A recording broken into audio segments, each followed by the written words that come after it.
Alice নামের একটি মেয়ে কিছু না করে সারাদিন হাঁটতে ক্লান্ত হয়ে পড়েছিল। উত্তাপ তাকে ঘুমিয়ে তুলেছিল। হঠাৎ সে লক্ষ্য করল হোয়াইট র্যাবিট, যিনি কোথাও কোথাও তাড়াহুড়ো করেছিলেন। মেয়েটির কাছে অদ্ভুত লাগছিল যে সে নিজের সাথে কথা বলছে এবং তার ঘড়ির দিকে তাকিয়ে রইল। কৌতূহল নিয়ে জ্বলতে থাকা অ্যালিস খরগোশের পিছনে ছুটে গেল এবং বিনা দ্বিধায় তার পিছনে গর্তে ঝাঁপিয়ে পড়ল। এর ভিতরে একটি গভীর কূপ ছিল, যার দেয়ালগুলি বুককেসগুলির সাথে সজ্জিত ছিল। অ্যালিস খুব ধীরে ধীরে পড়েছিল এবং সবকিছু সঠিকভাবে দেখতে সক্ষম হন। একবার কূপের নিচে মেয়েটি 3 পা সহ একটি কাচের টেবিলটি লক্ষ্য করল। এটির উপর একটি ছোট সোনার কি এবং এক ধরনের বোতল রাখা। অ্যালিস কিটি দিয়ে দরজাটি খোলার চেষ্টা করেছিল, তবে এটি খুব ছোট ছিল। চারপাশে তাকিয়ে সে একটা ছোট্ট দরজা দেখতে পেল। এটি খুলতে এবং নিজেকে একটি দুর্দান্ত উদ্যানের সন্ধানের জন্য অ্যালিসকে টেবিলের একটি বোতল থেকে পান করতে হয়েছিল। কয়েক চুমুক গ্রহণের পরে এটি আকারে কমতে শুরু করে। মেয়েটি এত তাড়াতাড়ি সংকুচিত হয়ে গেল যে টেবিলে থেকে চাবিটি নেওয়ার সময় তার হাতে নেই। তারপরে সে মেঝেতে একটি ম্যাজিক পাই দেখল।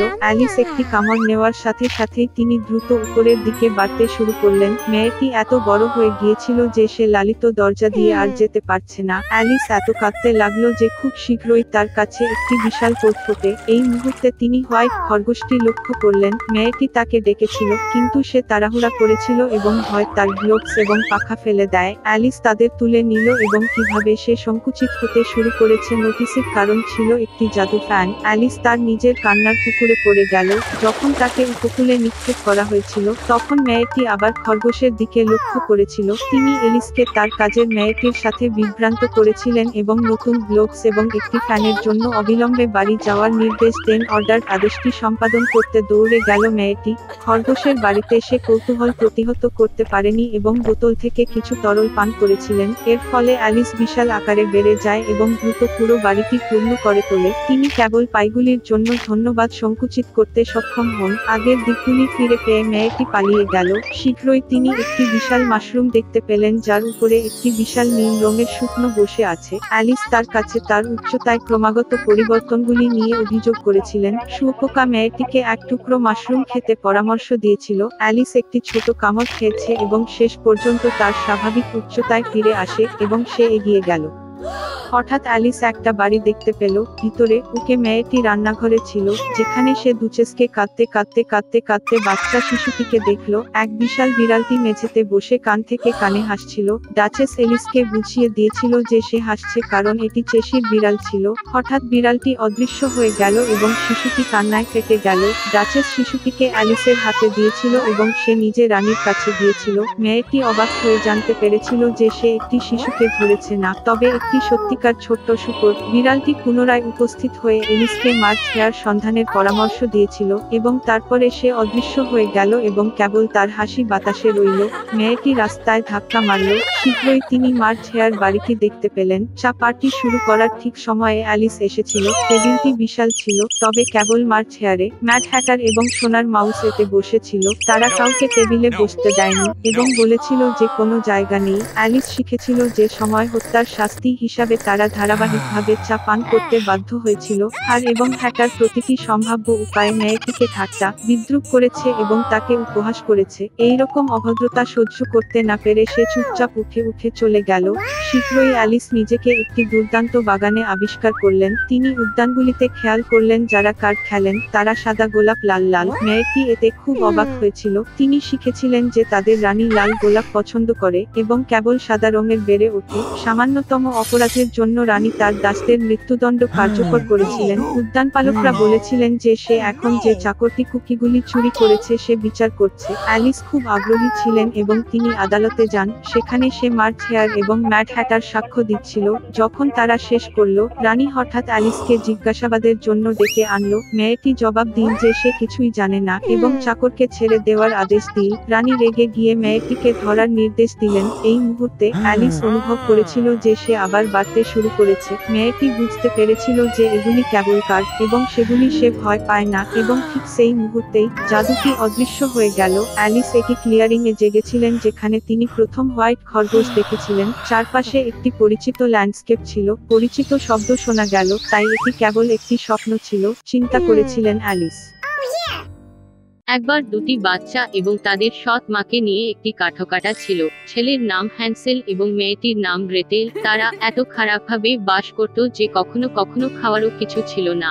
এবং তারপরে এক সন্ধ্যায় তিনি বিছানায় শুয়েছিলেন। কিভাবে বাচ্চাদের আরো খাওয়ানো যায় সে সম্পর্কে চিন্তাভাবনা করেছিলেন। তার স্ত্রী তাকে পরামর্শ দিয়েছিলেন, বনে বাচ্চা রয়েছে, আগুন জ্বালান, প্রত্যেককে এক টুকরো রুটি দিন এবং সেখানে রেখে যান। এই চারজনই ক্ষুধার্ত হয়ে মারা যায় না। তবে উটকাটার তাতে রাজি হয়নি এবং ততক্ষণ পর্যন্ত তার স্ত্রী তাকে রাজি করিয়েছিলেন যে শেষ পর্যন্ত তিনি রাজি হয়ে গেলেন। এবং ক্ষুধার কারণে শিশুরাও ঘুমাতে পারেনি এবং তাদের সৎ মা তাদের বাবাকে যা বলেছিল তা শুনেছিল।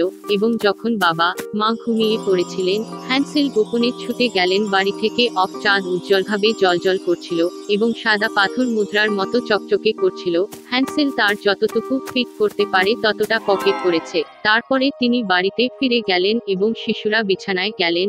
সকালে সৎ মা বাচ্চাদের কাছে এসেছিলেন, তাদের প্রত্যেককে এক টুকরো রুটি দিয়েছিলেন এবং তারা সকলে একসাথে বনে গিয়েছিলেন। পথে হ্যান্সেল একের পর এক সাদা পাথর ফেলে দিল। তারা যখন ক্লিয়ারিংয়ে পৌঁছেছিল, আমার বাবা আগুন জ্বলতে শুরু করেছিলেন। তিনি বাচ্চাদের আগুনের কাছে বসার নির্দেশ দিয়েছিলেন এবং নিশ্চিত হয়েছিলেন যে এটি বেরিয়েছে না।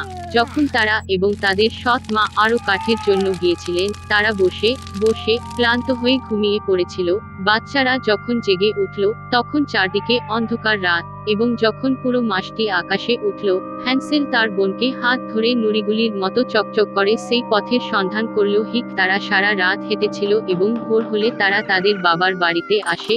কিছু সময় কেটে গেল এবং বাচ্চারা আবার শুনল কিভাবে এক রাতে সৎ মা তাদের বাবাকে বাচ্চাদের হাত থেকে রেহাই পেতে ভিক্ষা করতে লাগলো। তিনি প্রত্যাখ্যান করলেন, কিন্তু তার স্ত্রী তার কথা শুনতে চাননি। তিনি অভিশাপ দিয়েছিলেন এবং তার কাছে সমস্ত প্রকার তিরস্কার করেছিলেন।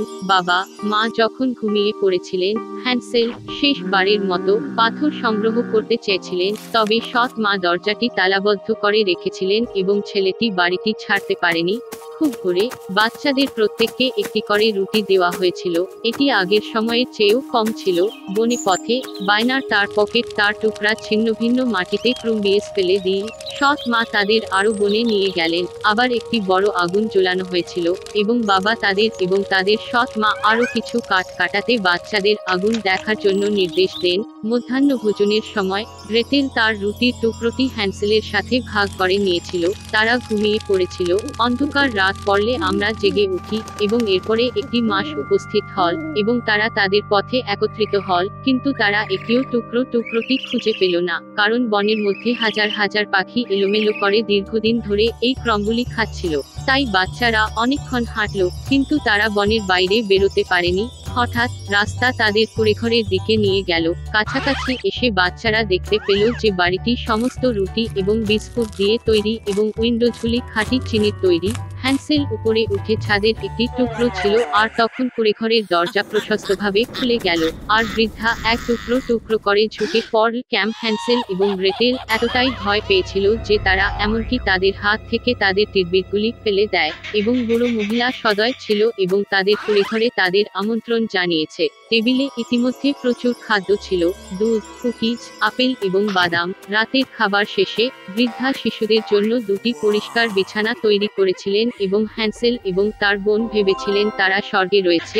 তবে বুড়ো মহিলাটি কেবল স্নেহশীল হওয়ার ভান করেছিলেন, তবে বাস্তবে তিনি ছিলেন দুষ্টু জাদুকরী, যিনি সন্তানদের প্রতি আকৃষ্ট করার জন্য এই রুটির কুড়েঘরটি তৈরি করেছিলেন। খুব সকালে শিশুরা যখন ঘুমাচ্ছিল, সে হ্যান্সেলকে নিয়ে একটি ছোট খাঁচায় রাখল এবং সে তার বোনকে আদেশ করেছিল যে দুষ্ট জাদুকরী তার কাছে যা করতে চায় তা করার জন্য।